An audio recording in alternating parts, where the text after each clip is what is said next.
Hello everyone and welcome back to UGC NET mentor guys. UGC की तरफ से एक बहुत ही बड़ा अपडेट निकल के आया है जो कि यूजीसी नेट एग्जाम और पीएचडी एंट्रेंस और एडमिशन को लेकर के है।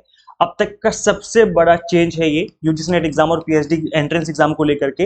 आज की इस वीडियो में कंप्लीट इन्फॉर्मेशन कवर करेंगे, कंप्लीटली ऑफिशियल मैं आपको अपडेट दूंगा जो कि यूजीसी की तरफ से ही नोटिस इशू किया गया है, उसी को मैं रीड करके आपको सारी चीजें समझाऊंगा। इससे पहले हम आगे बढ़े, मैं आपको बता दूं कि मैं अपने इस चैनल पे आपको यूजीसी नेट से रिलेटेड सभी तरह के अपडेट देता रहता हूं। साथ ही किसी कॉलेज में असिस्टेंट प्रोफेसर की पोस्ट निकलती है तो उससे रिलेटेड अपडेट भी आपको यहाँ पर मिलते रहते हैं। सो मेक श्योर आप इस चैनल को सब्सक्राइब कर लें ताकि आपको अपकमिंग वीडियोस के सभी नोटिफिकेशन मिलते रहें। देखिए गाइस, यूजीसी की ऑफिशियल वेबसाइट पे एक नोटिस आया जिसको कि मैंने डाउनलोड कर लिया है और इसको डाउनलोड करके मैं आपको समझा देता हूँ। ये नोटिस अपलोड किया था यूजीसी ने कल, दैट इज 27 ऑफ मार्च। आज मैं 28 ऑफ मार्च को इस वीडियो को क्रिएट कर रहा हूँ, बिल्कुल लेटेस्ट अपडेट मैं आपको दे रहा हूँ। ये जो नोटिस है ये है national eligibility that is NET exam as an entrance test for PhD admission. अभी तक क्या होता था कि जब आप यूजीसी नेट एग्जाम देते थे तो आपका असिस्टेंट प्रोफेसर के लिए आप एलिजिबल हो जाते थे या फिर आपको जारिफ मिलता था जिसमें आपको फेलोशिप मिलती थी अगर आप पीएचडी में एडमिशन लेते थे। इसी दो चीज के लिए एंट्रेंस आपका जो एग्जाम है कंडक्ट किया जाता था। बट अब यहाँ पर पीएचडी में एडमिशन लेने के लिए एज एन एंट्रेंस एग्जाम के तौर पर भी नेट के स्कोर को यूज किया जा सकेगा। और ये अब तक का सबसे बड़ा चेंज है पीएचडी में एडमिशन को लेकर के। एक बार समझ लेते हैं कंप्लीट इन्फॉर्मेशन को। UGC conduct national eligibility test जो कि नेट एग्जाम होता है थ्रू नेशनल एनटीए जो कंडक्ट करता है। एक साल में 2 बार होता है, सभी को पता है, जून और दिसंबर में।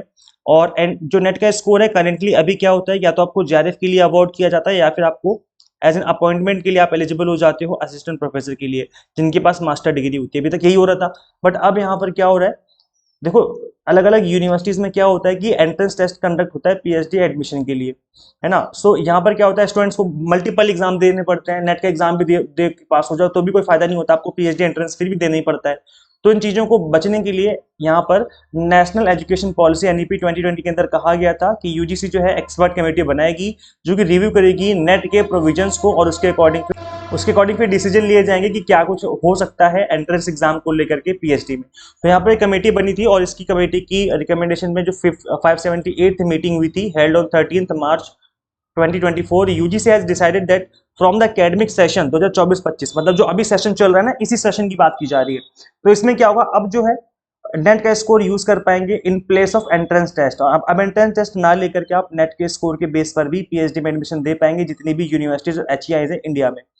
ठीक है, तो ये जो है एक इंपॉर्टेंट अपडेट है। अब क्या बोला जा रहा है कि जो यूजीसी नेट एग्जाम होगा जून 2024 का, जो कि अभी होने वाला है दो ढाई महीने में ही, NET candidates will be declared eligible इन 3 कैटेगरीज। अब 3 कैटेगरी बना दी जाएंगी। कैटेगरी 1 होगी जिसमें आप एडमिशन टू पीएचडी के लिए अप्लाई कर रहे हो with JRF and appointment as assistant professor. मतलब कहने का कि कुल मिलाकर के आप पहली जो कैटेगरी बनेगी वो बनेगी जेआरएफ की प्लस असिस्टेंट प्रोफेसर यानी नेट पास करने की। कैटेगरी 2 बनेगी आपका विदाउट जेआरएफ होगा पीएचडी में एडमिशन, मतलब ओनली नेट क्वालिफाई किया है आपने, है ना, और एज एन असिस्टेंट प्रोफेसर के लिए आप एलिजिबल हो जाओगे।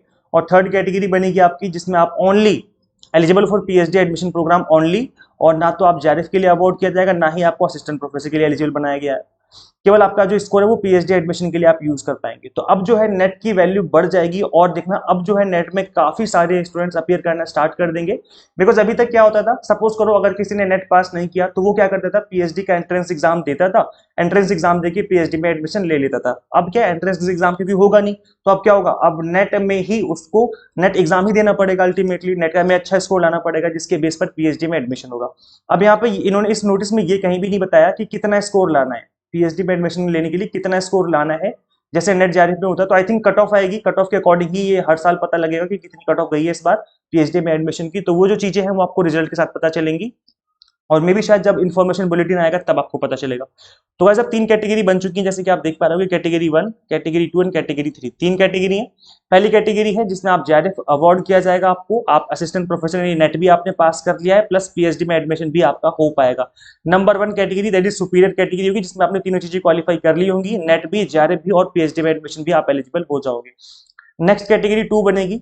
कैटेगरी 2 में क्या बोला जा रहा है, कैटेगरी 2 में बोला जा रहा है कि आपको जेआरएफ पास नहीं किया आपने, आपके इतना अच्छा स्कोर नहीं आया जिसमें आप जेआरएफ पास कर पाओ, जेआरएफ आपको नहीं मिलेगा, बट आप एलिजिबल हो गए असिस्टेंट प्रोफेसर बनने के लिए, मतलब आपने नेट पास कर लिया और पीएचडी में एडमिशन भी आपका हो जाएगा। ये कैटेगरी 2 होगी।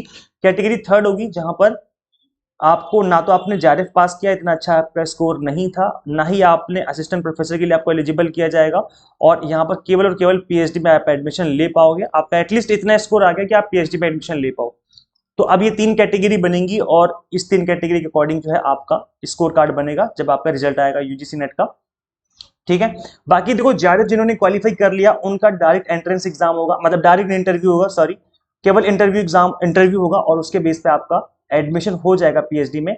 तो जेआरएफ वालों के लिए तो बहुत इजी हो जाता है पीएचडी में एडमिशन लेना, और जेआरएफ वालों को ही ज्यादा प्रेफरेंस दी जाती है एडमिशन में और पीएचडी में। बाकी जो स्टूडेंट्स रहेंगे कैटेगरी 2 कैटेगरी 3 के, जिनका नेट होगा, फिर जिनका नेट भी नहीं हो पाया है, उनको 70% वेटेज दी जाएगी उनके टेस्ट स्कोर पे जो आपने नेट में स्कोर किया है, प्लस 30% वेटेज होगी आपके इंटरव्यू की। उसके बेस पे आपका एडमिशन होगा, और ये कंबाइंड मेरिट लिस्ट बनेगी दोनों चीजों की। देन उसके बाद आपका आपको आपका जो एडमिशन है वो पीएचडी में हो जाएगा।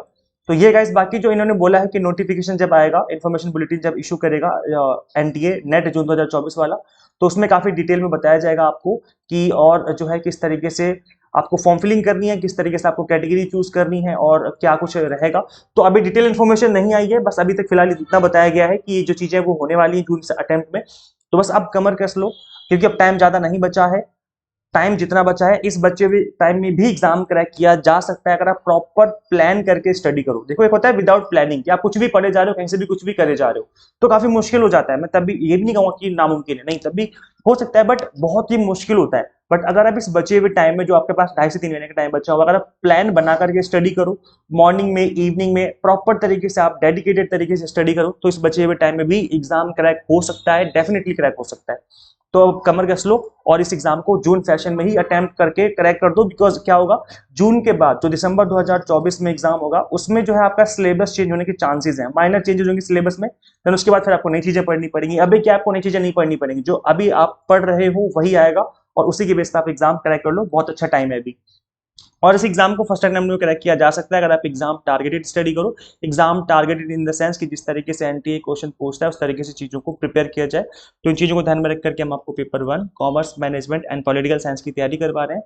कंप्लीट कंटेंट बायलिंगुअल है, कंप्लीट वीडियो लेक्चर्स बायलिंगुअल है, इंग्लिश मीडियम हिंदी मीडियम में। 100 मॉक टेस्ट है प्रैक्टिस करने के लिए, पीडीएफ नोट्स है जिनको डाउनलोड करके आप मल्टीपल टाइम रिवीजन कर सकते हो। आपको सिंपली कूपन कोड अप्लाई करना है FLAT20। इससे क्या होगा, आपको फ्लैट 20% डिस्काउंट मिल जाएगा। आपको ये कूपन कोड अप्लाई करना है होली20 before I am interested option. तो ये क्या गाइस, अभी होली ऑफर था, तो मैंने 27 और 28 2 दिन के लिए इस ऑफर को और एक्सटेंड कर दिया था। आज 28 मार्च, आज लास्ट डेट है इस होली ऑफर की। तो आज 12 बजे, रात 12 बजे से पहले पहले आप इस ऑफर को अवेल कर सकते हो। किस तरीके से आप इनरोल कर सकते हैं, गूगल प्ले स्टोर से आपको simply exam mentor app install करनी है। अगर आप iOS यूजर है तो उसका लिंक भी आपको description box and comment box में देखने को मिल जाएगा। ऐप को इंस्टॉल करने के बाद आपको स्टोर पे क्लिक करना है, कोर्सेज की लिस्ट आ जाएगी जहां पे आपको आई एम इंटरेस्टेड का ऑप्शन दिख जाएगा। कोर्स ओपन करने के बाद आपको स्क्रॉल डाउन करना है नीचे की तरफ, आपको होली20 करके ऑप्शन दिखेगा। आपको उस पर सिंपली टैप करना है, जैसे टैप करेंगे फीस ऑटोमेटिकली रिड्यूस हो जाएगी।